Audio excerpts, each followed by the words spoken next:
Stay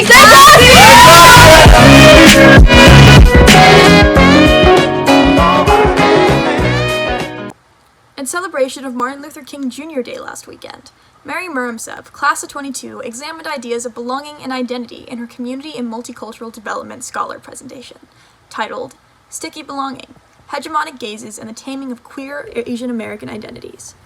During her presentation, Muromcew walked her audience through how the identity of a U.S. citizen is rooted in whiteness and heterosexuality, and how legal strategies of belonging used by the Asian American and LGBTQIA+ communities only further ostracize queer Asian Americans. Here are reporters Athena Rhee, class of 24, and Mia Xiao, class of 23, with the story. Thank you. According to those involved in her project, Muromcew chose to focus her research on the history of queer Asian Americans in 3 different spaces: the state, the Asian American community, and the LGBTQIA+ community. Here is Molly Engel, teaching fellow in English, her advisor, and Nikita Muromcew, class of 21, her sister, on Muromcew's preparation process. Mary spent a truly exhaustive amount of time over the past 6 months reading just an incredible amount of literature that rivals any undergrad and potentially even grad student. Her literature review include many titles that I didn't read myself until college. She took that on with great ease and great curiosity.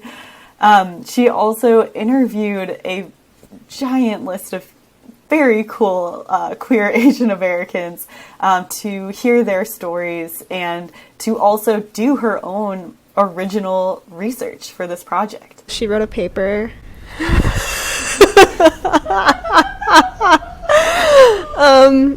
She was working on the presentation for a super long time. She did a lot of run-throughs and feedback sessions. It was just a lot of hard work that went into everything. Since the summer, she's been working on this project.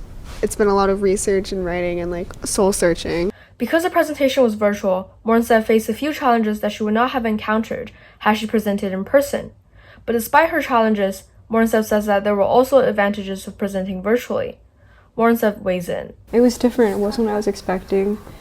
Definitely when I applied, the pandemic had not yet started, so I think I was imagining something different, which usually happens, which was presenting in Kemper Auditorium. So I think the main challenge for me, at least, was reading the audience, because that's so integral to a presentation. The presentation is not about me; it's about the audience and what I want them to take away.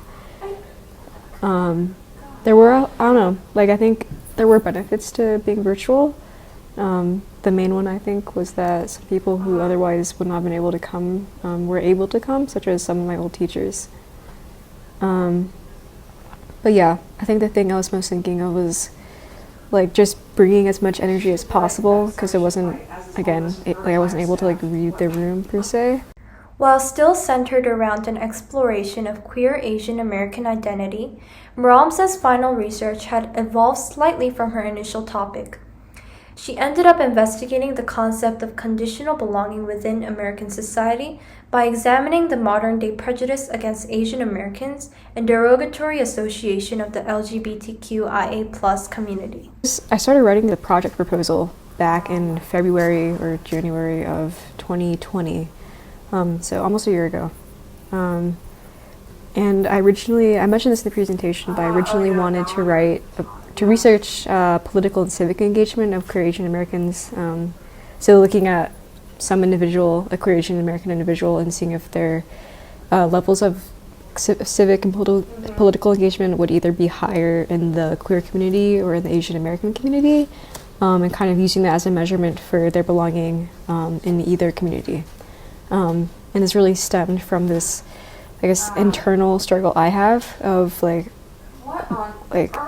in the Korean community, I feel less queer, and vice versa, where in the queer community, I don't really feel that connected, or that my Asian identity is really that irrelevant. So yeah, and then, like I said, again, my faculty advisor, Ms. Engel, was really just what you're talking about more generally is belonging.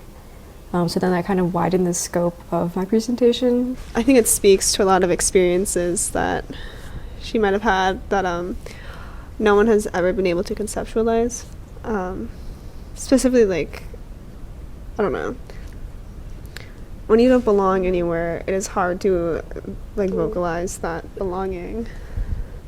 And like, especially since this topic really hasn't been touched upon because of the reasons said in the presentation, I think this work was really necessary for her and like the rest of the queer Asian community, and I think that calling felt very natural and perhaps had been there for a while. And I'm just really thankful that Mary brought these points up and brought these issues of racial exclusion up, and as well as the history behind it, because I know that these stories and experiences of Asian Americans and Asians in the US like are often unheard.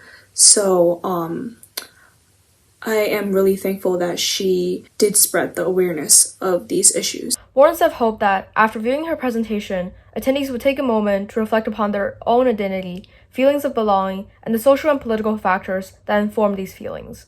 I hope that the main takeaways were about thinking about belonging as something that's structural, something that's really informed by this dialectical relationship of, I guess, like political spheres and like the social spheres, and thinking how they inform each other. I know that not everyone who was at the presentation was a queer Asian American, but I really hope they left thinking about their own belonging and the different places of belonging that they occupy, and really how they themselves can create a place of belonging in their own image and what that looks like. So a question to ask is maybe what do I even want for my own place of belonging? Like, what does that look like? What do I feel? What do I feel like? Maybe what do I even look like? So that is another big part of being queer. After attending the presentation, Elina Yang, class of 21, and Emily Xia, class of 22, share some of their thoughts. I thought Mary's presentation was absolutely amazing. I loved it. It was so good. I learned so much.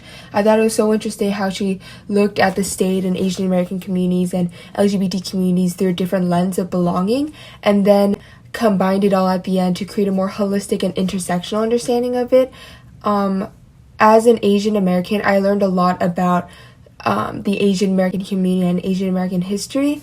I also thought it was super interesting how she added a personal element to the presentation, in that it wasn't just an analysis that was detached from her life and detached from reality, but more that it was something that she was really passionate about, something that impacted her life and the life of other people. So I loved that aspect of her presentation as well. And overall, it was just an amazing job. I really enjoyed it. I learned so much, and it was just a really good experience. I just wanted to say that I really loved Mary's talk, and I think that something that jumped out at me was how much Asian Americans try to emphasize their identity as being an American. And I really loved how she provided historical narratives, photos, personal stories, and things like that. And one photo that really jumped out at me was this shop that had a sign in front of it that said, "I am American," because there was this need to assimilate and become American. And I thought the exploration of American citizenship and what is really viewed as, American is really interesting. And it also made me think about intersectionality, which is when aspects of a person's social identity, like gender, race, sexuality, things like that, they combine and form how this person is treated. And so when you have two that are disadvantaged, for example, Asian and queerness, which is in a minority, then you're doubly disadvantaged, even though some people don't realize that. And I think your talk really made me think about this issue. This is Athena Rhee and Xiao reporting.